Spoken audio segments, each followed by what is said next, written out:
In 1919, he hit 29 home runs and was sold to the New York Yankees. A 3-run home run for Buffington. The Yankees now lead it by a score of 3-2. Bill Lee is now going over to a couple of the Yankees, and there they go again. Hits it to deep left. That might send the Yankees to the World Series. Varitek and A-Rod going at it. Roberts is going. Machado's throw. Roberts safe. And what can I say? Just tip my hat and call the Yankees my daddies. Welcome to FANBASE, a deep dive into the greatest rivalry in sports. That would be the Red Sox and the Yankees. I'm Brian Shackman. He's John Senecal. This is episode 48. We will get to some specific things related to the Red Sox and the Yankees. Obviously, a huge series between the two teams at Fenway Park at the end of this week, which we will get to. But because, Bobby Dickerson, who's the bench coach for the San Diego Padres, third base coach, sorry, was a bench coach before. He is a friend of the show. As many of you know, two of our best episodes were with Bobby Dickerson. I think, was it last summer? Yeah, no, it was like before the season started, before COVID. Yeah, that's right. And they were great. And if you know the show, you know that John has been friends with him for a couple decades, and he was in his wedding, yada yada yada. So there was a huge viral thing that went on in the dugout where Manny Machado started screaming at Fernando Tatis. The picture Jr. looks like he could have been a Karen or something like that. Karen, he's like and he was swearing, and it was on a hot mic, and I have some specific things I want to say about it, and basically, John, just lay out the story of what sort of led this.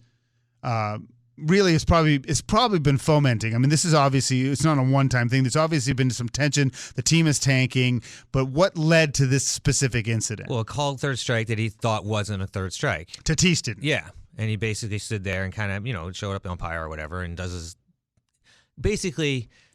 When Machado gets in his face and says it's not about you, he basically made it about him, and that's what it all came down to. I mean, like you said, made it about Machado, or no, made it about himself. Like it's like, listen, who made it about themselves? Tatis when he struck out. Right. So you're saying Machado's correct? Correct. Yeah. Because look, we've talked about Tatis over and over again, how he stands there and he pimps his home runs and all that stuff, right? And he's the face of baseball and everything, but. I think at this point, Machado had to kind of humble him and say, listen, you're not as good as you think you are, and you need to be a team player. So it's funny. Some people think it's rich that Machado's giving some sort of got to be a team player thing. I know Bobby Dickerson loves him, but he doesn't have the greatest reputation necessarily. And here's what I would say is that Fernando Tatis Jr. is 22 years old. He's a baby. Machado's 7 years older than him. Right. He's 29. He's been in the league a long time. And so I do think that there is something there that maybe Tatis's perspective on the world is not what he's a baby, right. And so he has a lot of growing up to do. My problem, and I think this is indicative of if Machado is sort of your leader, is I don't even believe in a lot of the stupid codes of professional sports or sports in general. I think some of them are stupid and they're made up. They were some sort of thing that may have been unwritten 40 years ago, but like nobody. The unwritten rules. It's so stupid, right? That they've blindly followed these things that never really were a big deal, but just over time they've made it a big deal. But I would say that why can't Machado do that in the clubhouse? Why can't Machado do it down, out of camera view? Because you already said it. It's been boiling. I'm sure it's been boiling. But why can't he say, listen, let's go talk?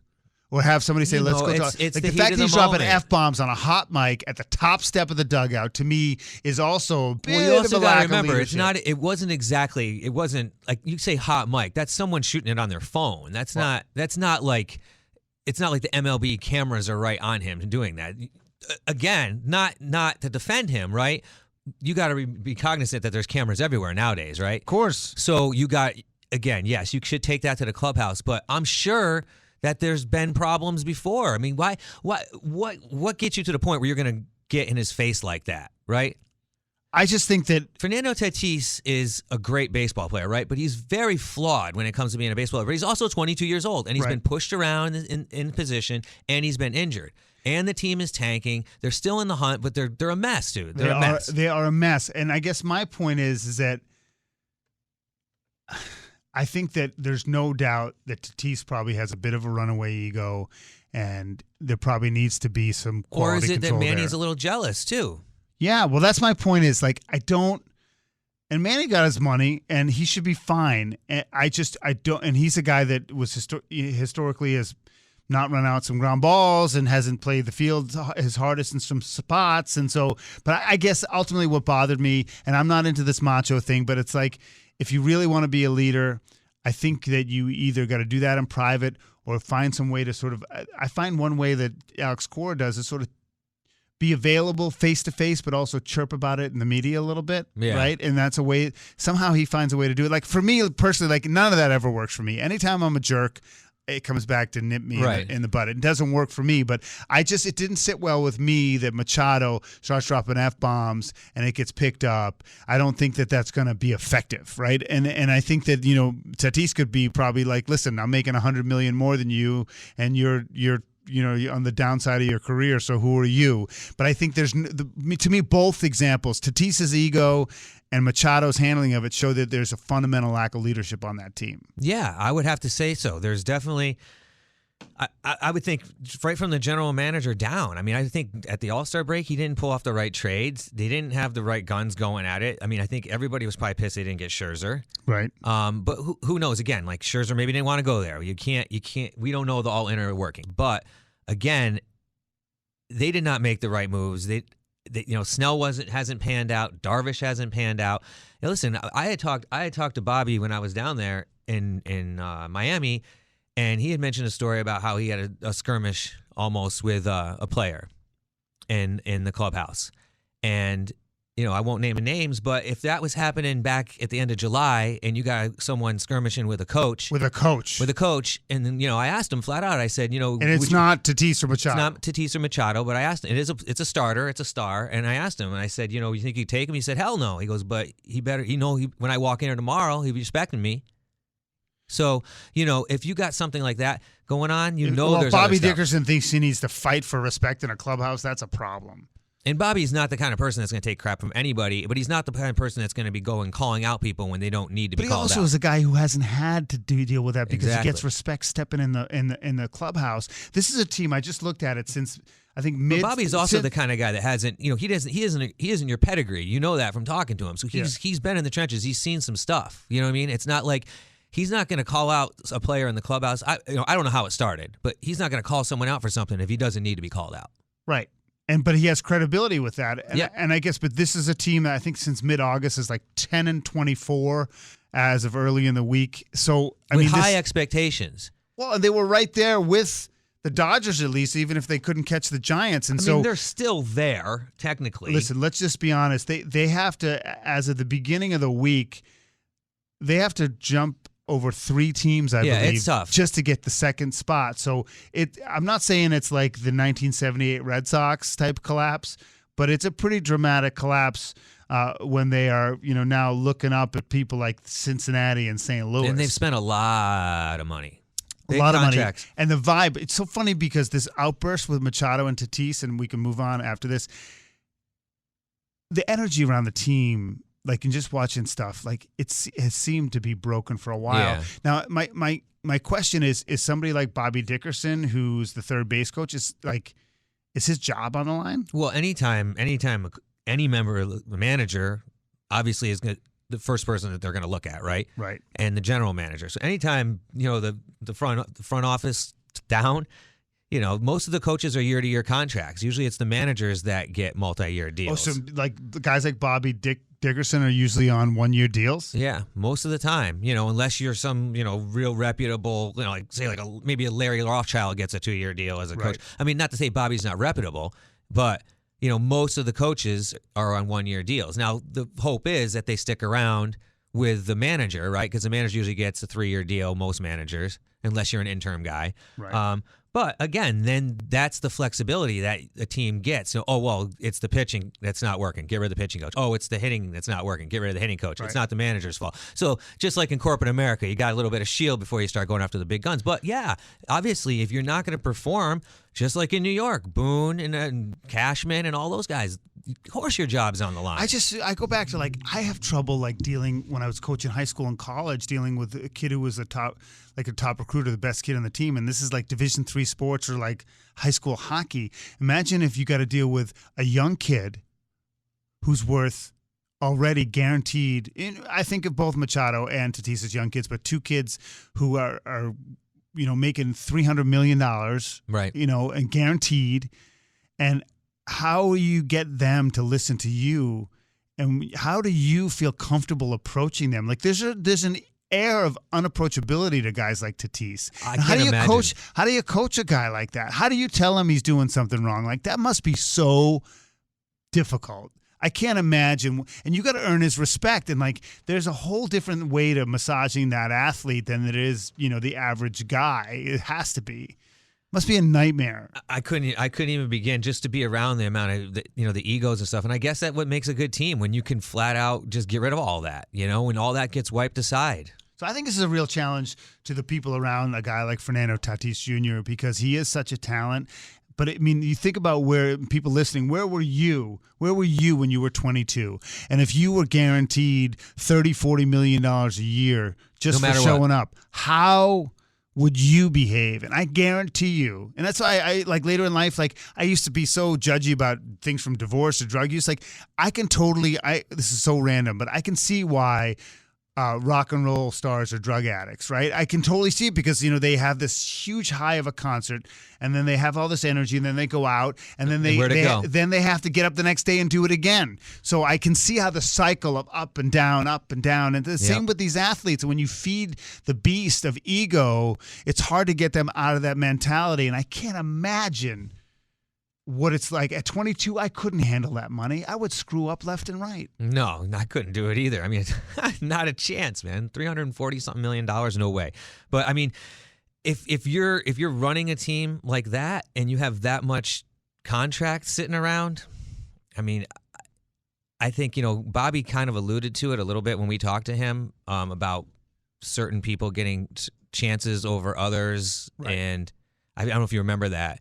It's true. Like if somebody had to go, the manager or Tatis, the manager's going to go. Right. And also maybe not having the experience you need to lead that group. Listen, you could say all you want about being a 32-year-old manager in the major leagues or a 35-year-old manager or a 38-year-old manager and the boy genius or whatever. There's a big difference between sitting behind a desk and telling people what to do and sitting in a clubhouse telling people what to do. And to say, you're in your 30s and bossing around a bunch of pushing 30 players, or you're in your 50s, regardless of what they think, you got more cred, right? You might be the young buck and you might have a lot of testosterone flying and you think you're indestructible and you don't have to listen to anybody. But when it comes down to it and you look at someone's resume on paper, you are the one that's going to look stupid for not listening in the end.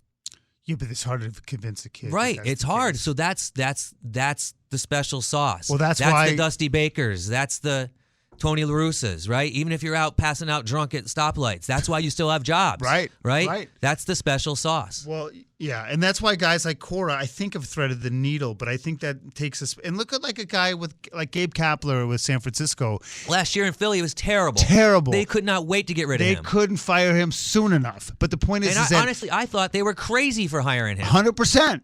But I think what you realize is that the good ones learn from their mistakes. And Kapler's got a huge ego, and maybe he figured it out. Or maybe he just, he was just in the right place, and they helped him figure it out. Maybe they have leaders in that clubhouse. Buster Posey. Like Brandon Belt. They know how to win. Right. And so I think that's the key. And we got to move on. I don't think the chemistry on that Padres team is right. Right? No, they don't have a Mookie Betts. They don't have a Buster Posey. And they need someone. If they were smart, they'd go out and get somebody who they know Tatis would look up to. It wasn't Adam Frazier. No, but I mean, let's just be honest. Like that kid needs somebody he's gonna listen to, and it's right now not the manager. And Nelson Cruz would have been great, but going through the NL would have sucked. Right, for him. He needs to DH. He's John Senecal. I'm Brian Shackman. This is FanBase, a deep dive into the greatest rivalry in sports, episode 48. Oh, let's get to it. Let's get to what's going on for the rest of the season here. Okay, I mean, obviously, talk about this. Yeah, we do, because The Yankees, again, we're not going to get specific because depending on when you listen to it, but I really think that they're in trouble, and 100% of it has to do with their schedule. And listen, we know by now, we've talked about it ad nauseum. They end the season against the Rays, and before that, they have on the road against Toronto, and before that, they have the road against Boston. The Texas series, who knows? I mean, they didn't dominate the Orioles, so you can't just assume that they're going to win 2 or 3 there. You can't dominate the Orioles and the Indians at this point of the season. You're not going to dominate the Texas No, Rangers. and you got dominated by the Indians. So I want to look ahead to the Red Sox series. We seem to be looking at different things. We're not sure when Chris Sale's going to play. I see something that has him starting against TBD? No, I have him starting Nestor Cortez Jr. on Wednesday against the Mets. Oh. What about looking further ahead? What about against the Yankees? That he would not pitch against. He wouldn't the pitch against the Yankees. No. See, I have him pitching against the Yankees on we Friday. We don't know. I'm looking at ESPN. You're looking at Yahoo. Just like the weatherman says, too early to tell, Brian. Right. Well, right now, as it stands, it's an ESPN game on Wednesday against the Mets, and Sale is listed as the starter, and Which means he won't see the Yankees. Right, which would put Pivetta, Evaldi, and Rodriguez against the Yankees. Now listed for the Yankees, I see Cole on Friday, Cortez Jr. on Sunday with a TBD on Saturday. Do you have anything different? I have Cole pitching on Friday against Sale, right? Then Cortez Saturday, and then whatever able body they'd want to throw out there. Right. So on right Sunday. now I have Hopefully not Cortez Haney. listed as Sunday and nobody for Saturday. But either way, I would say that you're going to have a situation where the Yankees probably need to sweep the Red Sox in Fenway Park. The Yankees have built themselves their own grave. I mean, they have to play literally 800 ball. They can't lose more than 2 games the rest of the. You really? I don't think it's that tight. Oh my God, they're awful right now. No. I mean, do you think they can only stand to lose 2 games? I think it doesn't. Yes, because the 2 games they lose will be the time that the bad ones when everybody else wins. Listen. I've been watching this team all season. Like when my son, 15-year-old, is like, I can't watch him anymore. He's like, they just yank at you every different direction. I haven't enjoyed. Listen, it's not even because I'm not a Yankee. I've enjoyed watching the Yankees all year. I just don't think that they're put together properly. You can't be doing all the things the Yankees are doing right now at this point in the season and think you're going to win a World Series. No, I mean, I don't. I'm just thinking playoffs. You can't. I mean, but ultimately, what do you want? The ultimate goal is to win a World Series. I don't care if you're the Yankees with your 27 or you're the Red Sox that hadn't won in how many years. Every team's goal is to win the World Series, right? I can guarantee you they're not built to win the World Series, No. and all the damn strings they're pulling right now. Well, if you say, and again, it'd be the 10th time we've done this. If you say that they can't lose more than 2, I don't think there's any chance that they can do that then, because I see. There's no way they're going to sweep. I mean, you're saying they say they have to sweep Boston, then you can't say there's no way they're going to sweep. No, because they have to. They have but to then sweep Texas, right? Because that's then the they team need they to got win sweep. 2 or 3 on Toronto and 2 or 3 on Tampa, assuming they sweep Texas. Right, and then they're gonna have to sweep another team. That's just. I don't think that's right. possible. But so. What happens if you don't sweep Boston? You lose 3 to Boston. You're even done. further back. That's so it's that's what I'm over. saying. They can't lose more than 2. Right. So you're pretty pessimistic, at this point. Dude, they're awful. Like, I'm just sick of watching them. Like, I don't even want to use my data on my phone anymore when I'm going somewhere. The to funny watch thing them. with me is that I think the Red Sox are going to make the playoffs, and whether they're one and done or not, I'm not sure it matters. But I'm so mad at them for their COVID response that it makes I'm not getting political, but the fact that so many guys on that team didn't get vaccinated to me is so disappointing. And it's funny because. Now, is it confirmed they weren't vaccinated? Because the Yankees had the same issue, really. A lot of the cases in this recent outbreak, which I've read a lot about, Alex Spear, the Boston Globe, has a great sort of TikTok on it. But there were a lot of breakthrough cases, but they weren't all breakthrough cases. And I guess my point is that I think that you have to live by different rules when you're a professional athlete because your behavior. One of the players, I don't know if it was Hunter Renfroe or somebody, and I don't even know that Cora's gotten vaccinated. I really don't know. And what I would say is that there's an element of selfishness that I think is involved, that I truly think that it divides a locker room. I don't know if you noticed this, John, because you don't read enough Red Sox stuff, but there was a sense that there was tension between the vaccinated and the unvaccinated in that locker, in that clubhouse. And to me, that's a problem. So part of me is like, listen, they're all coming back from COVID. Sale is like, I'm so grateful to be on the field. Bogarts is like, I didn't realize how much I loved the game till I didn't get to play, and that's all well and good.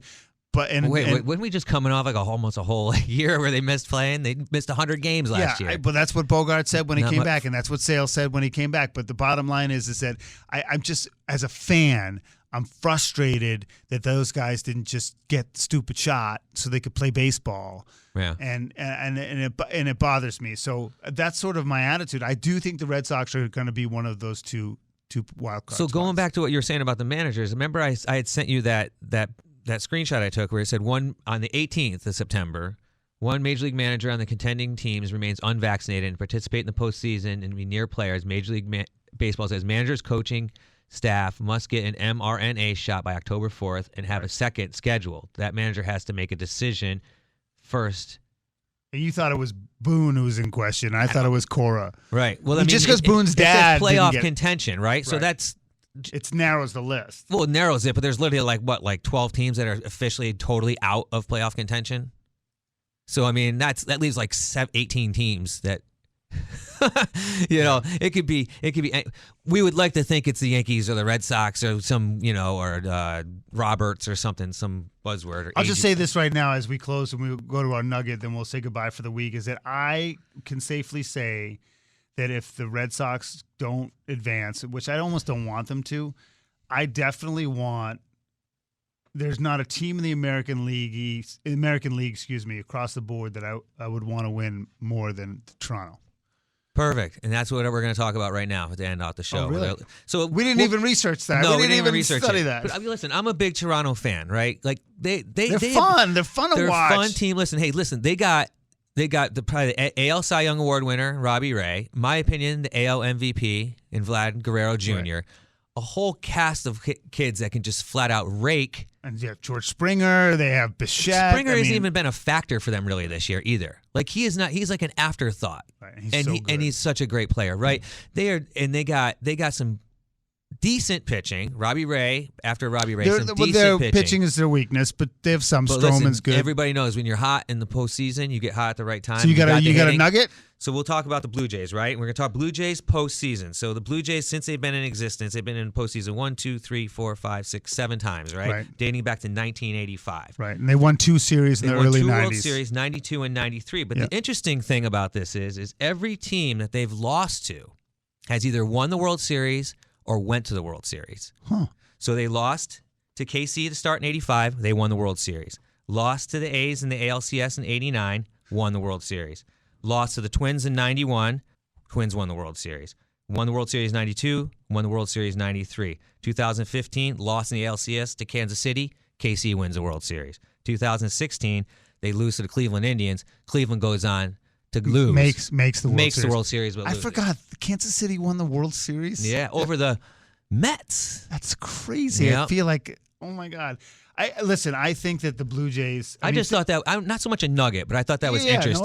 No, it's nugget-ish. And I mean, think about the other teams. I mean, who wants Houston to win? Nobody. I mean, LaRusse in Chicago. Literally like 150,000 people in Texas want them to win. I could care less about the White Sox. And the Rays, even though I really admire them. Nobody wants them to win. First of all, nobody can name 5 players on the Rays. Arozarena and Arozarena. And then that guy, Kiermaier. That's the guy that blew his elbow out. Right. That's it. And Archer, who hasn't even really pitched. And the guy that's on the team that was found another team that should retire 5 years ago. So the next time we see each other, we're going to be coming off that 3-game set with the Red Sox and the Yankees. So it's going to be really interesting for episode 49.